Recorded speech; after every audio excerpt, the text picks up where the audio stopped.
pues comenzamos con, pues como debe ser, con la atención puesta en la actualidad. Una semana después, la verdad que terrible lo que nos llega y casi la falta de humanidad, no ya de la gente de a pie, sino de a quien le corresponde. Y aquí que se salve quien pueda. Bueno, saludamos a nuestra invitada que está aquí como cada martes y me encanta contar con ella, me encanta escucharla, cómo habla, cómo se expresan las opiniones que vierte. Carmiaco Pérez, muy buenos días. Hola, muy buenos días, ¿qué tal? ¿Cómo te encuentras? Ahí, ¿no? Supongo igual que todo el mundo, ¿no? No nos podemos hacer muros alrededor, ¿no? Y siempre te pones con la empatía, ¿no? En el lugar de... Y bueno, pues eso creo que estamos todos en una especie de estado de shock, ¿no? Digamos, ¿no? Intentando buscar... ¿cómo te diría yo? Como explicaciones, ¿no? Y al mismo tiempo pensando en el futuro, que yo creo que es verdad que ahora estamos en una situación como medio de caos, de caos auténtico, en la cual nos podemos ver cualquiera, y es fácil decirlo desde fuera, pero hay que verse. Entonces, suplantar las voces de los que lo están sufriendo me parece un poco fuerte, ¿no? Desde mi punto de vista. No, en ningún momento. Pero, Carmiaco, hoy se cumple una semana concretamente. El martes pasado estábamos aquí hablando, creo que en algún momento hablamos del tiempo y se mencionó, por cierto, ahí al alerta roja, si no fue contigo fue con otro invitado, pero algo de pasada, ¿no? Nos hemos acostumbrado a las alertas, pero, hombre, quien ha vivido una riada o ha visto el peligro de lo que puede suponer el agua, eso no te olvida. Pero una semana después, esta mañana hablaba con alguien a quien voy a entrevistar después, que me decía, tienen una ONG para hacer de comer en situ. Han ido a prácticamente todas las partes del mundo. Es alguien de Valencia, no es el chef José Andrés. Y él me decía, ¿de qué sirve toda la cantidad de comida que están enviando? Garbanzos, judías, lentejas. Si esa gente no tiene agua ni tiene gas. Sí. Llevamos 4 días intentando que nos dejen pasar para hacer de comer y que coman caliente y nos siguen negando la posibilidad. Y la palabra que él me decía, esto es un descontrol, pero descomunal, de una punta a otra. Sí, yo me he puesto a pensar eso aquí. Realmente estamos, las instituciones y la población en general, ¿estamos preparadas para catástrofes? Y esa es la gran duda que tenemos ahora mismo todas y todos, viendo cómo le está yendo a determinadas zonas del pueblo de Valencia, ¿no? Porque no solo también es Valencia, también es otros sitios donde ha estado la Dana. Y eso es lo que nos tiene que hacer reflexionar, es decir, no hemos respetado la naturaleza, ¿no? No la hemos respetado. Hemos construido donde nos ha dado la gana, o donde hemos podido, pero donde nos ha dado la gana también, no viendo las consecuencias futuras de que nuestras casas estén en lugares en donde es histórico. Por ejemplo, la situación de Valencia es histórica, ¿no? Nosotros aquí tenemos zonas también inundables y las conocemos, ¿no? Están ahí, están recogidas en los tal, y sin embargo yo me hago la pregunta, ¿estamos tomando realmente medidas en esos lugares donde hay construcciones, donde hay gente, donde hay carreteras, donde pasan, donde hay puentes? ¿Estamos realmente tomando medidas de lo que pueda ocurrir? En nuestro caso, ¿estamos tomando medidas también de lo que pueda ocurrir en caso de una erupción volcánica? ¿Estamos tomando medidas en lo que significa la elevación del nivel del mar y nuestras costas? Somos islas, somos costas. ¿Estamos tomando medidas con respecto a todo eso? Y yo me temo que la respuesta es que no. ¿Y por qué digo que no? Porque no las conocemos. A lo mejor están en los despachos, lo desconozco, pero si la población no lo conocemos, no sabremos cómo ante una catástrofe actuar. Y yo creo que eso es lo que está pasando, el caos que está pasando en estos momentos en el país valenciano. no se entiende que después de una semana nos digan que hay zonas que no les llegan alimentos. Es que eso no se entiende. Eso no se entiende teniendo helicópteros. Y drones, o sea, me cogen un dron para traerme unos zapatos desde no sé dónde y ponérmelos en el balcón de mi casa. Y no hay... esa es la parte que la gente no entiende. Y yo estoy con toda esta gente que está protestando y diciendo qué es lo que está pasando, ¿no? Y creo que bastante paciencia han tenido. Claro, ¿por qué tienen la paciencia? Porque el estado en el que se encuentran está a la supervivencia día a día, ¿no? Pero si lo miras fríamente dices que esto es no tercermundista, esto es peor que tercermundista, ¿no? Y se supone que somos uno de los países que pertenecen al primer mundo, ¿no? Bueno, pues nos los tenemos que cuestionar, ¿no? Nos tenemos que cuestionar también responsabilidades, efectivamente. Y eso ya tardan en averiguar quiénes tuvieron las responsabilidades de que no se avisó a tiempo y tal. Y también es verdad que ya está bien de echar balones fuera, ¿no? Porque echando balones fuera, cada institución que echa balones fuera, yo creo que aquí hay responsabilidades desde los ayuntamientos hasta el Estado, ¿no? Es decir, todo, indudablemente quienes tienen en sus manos o quienes tenían en sus manos toda la parte de plan de emergencia de tal, que es la propia Generalitat, tienen una responsabilidad que no la pueden obviar, ¿no? Creo que ahí hay que dirimir una serie de responsabilidades, pero lo primero es cubrir las necesidades básicas de la gente y yo creo que hay recursos. Por supuesto. Decía, no se cuida el territorio, no se cuida donde se fabrica, donde ponen a vivir a la gente. Mucha gente no sabe dónde vive, no sabe cuáles son las cualidades de ese terreno. Pero a mí hay algo que me tiene hablando sola. Ayer leía que la persona a la que el presidente de la Comunidad de Valencia puso al frente de la crisis en el momento en el que ya se ve que aquello no es lo que yo pensaba, es un señor que puede presumir de especialista en festejos taurinos. Lo pones a él frente a un comité de emergencia.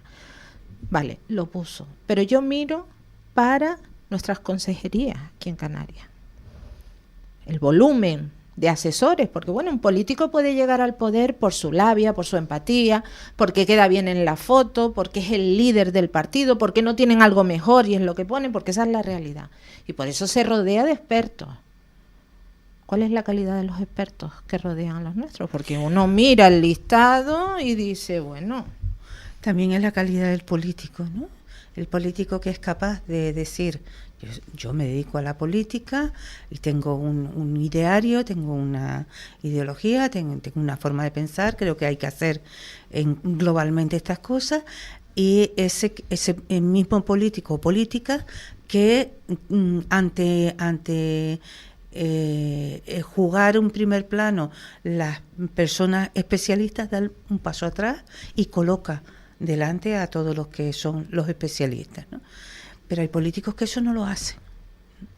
No debemos olvidar toda la historia que viene en Valencia, las continuas riadas, porque se dice la Dana, pero la Dana también afectó a otros lugares que también tuvo sus efectos, pero mucho menores. Ayer mismo en Cataluña vimos como Castelldefels totalmente inundado. Sí. Pero hubo como mucho en Albacete, pues sí hubo una situación, pero comparando el número de muertos y el número de afectaciones materiales, no tiene nada de comparación. Algo ahí hay que ver. Eran zonas que normalmente las riadas, ¿no? Vimos en el 88, la Tou y todo aquello, ¿no? Pues tenían que haberse preparado. Siguiente historia. Se ponen una especie de esto de emergencia para coordinar las emergencias. Siguiente historia, este nuevo gobierno la quita un gobierno con la ultraderecha, PP con Vox. Sí, fue la condición para el apoyo porque es que hay que poner nombres, ¿no? Hay que poner los nombres. Y la primera medida que hacen es quitar este comité de emergencias, ¿no? Esta entidad, digamos, que era la que coordinaba. Y todo el dinero que iba ahí lo dedican a los toros. Esto es así, parece un recorrido muy corto, pero es así. Bueno, pues estaban y se nota que están sin coordinación, sin cabeza, es que sin coordinación por ningún lado. Y bueno, aquí hay muchas cosas extrañas, y ya se irán aclarando. Pero bueno, lo fundamental y lo básico ahora es que la población afectada pueda, que son, creo que la catalogaron en unas 300 y pico mil personas. Yo creo que es una extensión de población que con los medios que se cuentan a nivel de todo el Estado, se puede perfectamente organizar. Y sería más o menos la población Santa Cruz La Laguna, ¿eh? Sí, es que si no, mal vamos. Si una población de ese nivel no se es capaz de atenderla, ¿qué sucedería en una catástrofe mucho mayor? Que afectara a distintas comunidades al mismo tiempo. ¿Qué sería de nosotros entonces? Lo que hay que evitar es que se produzcan estas preguntas que nos estamos haciendo todas y todos, porque de ahí a la desafección a las instituciones no es ni un paso, es medio paso. Como para terminar, porque me gustaría tocar también el tema de las pensiones que llevamos, la semana pasada quería hablarlo y bueno, fue otro tema el que nos ocupó, estas agresiones a instituciones del Estado, porque vamos a llamarlas como son personas que van y vienen, pero representan a instituciones del Estado. Y en medio, pues, individuos, por no llamarlos de otra manera, que todos conocemos, que están en el perejil de todas las malas salsas, estaban ahí. Ataque al presidente de gobierno, un palo, vimos las imágenes, por mucho que quiera decir la gente, se fue fugado, se fue corriendo, mentira, están las imágenes como lo llevaban, entre cuatro, colgando prácticamente, arrastrando los pies, y si no, que quien lo dice ponga a su espalda y reciba un palo de las mismas condiciones a ver cómo se mueve. Y por otro lado, esos ataques al rey, que muchos dicen que bien que se quedó y dio la cara, pero me parece que desoyó a su propia guardia, que le estaba diciendo que se fuera para bajar el tono. Es muy curioso porque el principal responsable se quedó por ahí y nadie habla de él. El principal responsable masón se quedó detrás del culo del rey, bien custodiado por la Guardia Real. A él no le iba a pasar nada. A él no le iba a pasar porque nada. Estaba pegadito al culo del rey, hablando claro. La protesta de la gente está justificadísima, porque tú estás allí recogiendo barro, te has quedado sin nada, posiblemente mucha de la gente que está allí, y tú te vas a pasear. Eso por un lado, la protesta de la gente muy justificada. Y como siempre, pues desde el caos se intenta sacar un rédito. ¿Y quién lo ha intentado sacar? Pues los de siempre, ¿no? Una ultraderecha que se preparó de antemano, que estaba allí de antemano, que es muy curioso que dejaran que se acercara al propio rey. Fueron de los pocos, porque ni siquiera los periodistas de televisión española les permitieron entrar. No pudieron. Entonces a mí todas esas cosas me ponen la mosca detrás de la oreja. ¿Cómo ocurrió todo eso? Y yo creo que fue un ataque premeditado contra el presidente, ¿no? Contra Sánchez, que por muy bien o muy mal que nos caiga, ¿no?